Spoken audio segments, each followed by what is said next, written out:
My son Michael, he was one of a kind. Oh, he was my little man.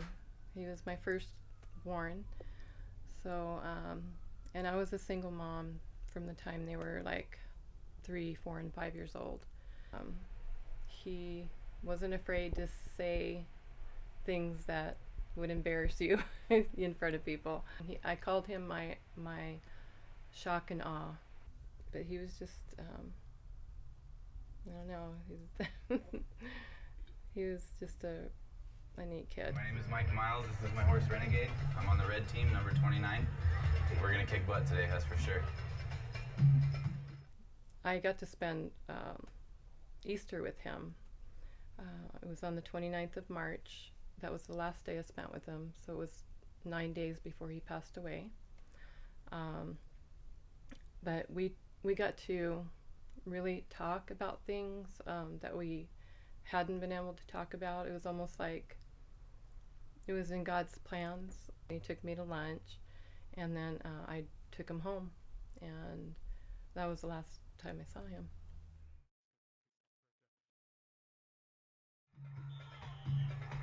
Pick up the bag, his 50-pound bag, and run it around a flag and drop it in a goal.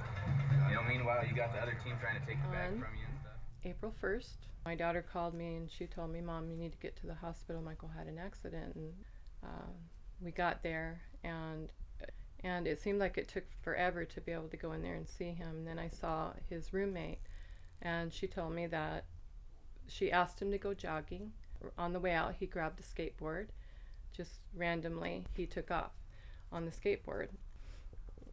He went over a speed bump and he fell and he hit the back of his head. And then when she got to him, and she said that he just, his eyes rolled back, and then he looked at her for a minute, and then he threw up.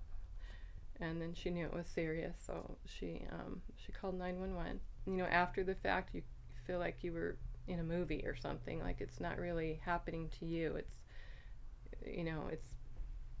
a nightmare, or it's somebody else's movie, and you just feel like it's just going to be over.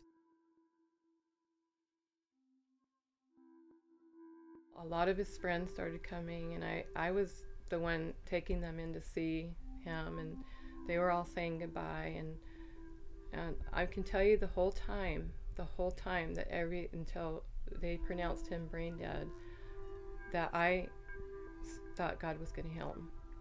And I remember somebody came up to me and said, "Brenda, he's gone, Brenda."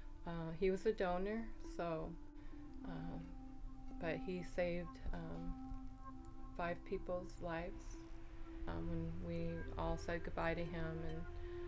And when we left there, I was with my sister, and she put on that song, "Praise You in the Storm." We both just raised our hands while that song was playing.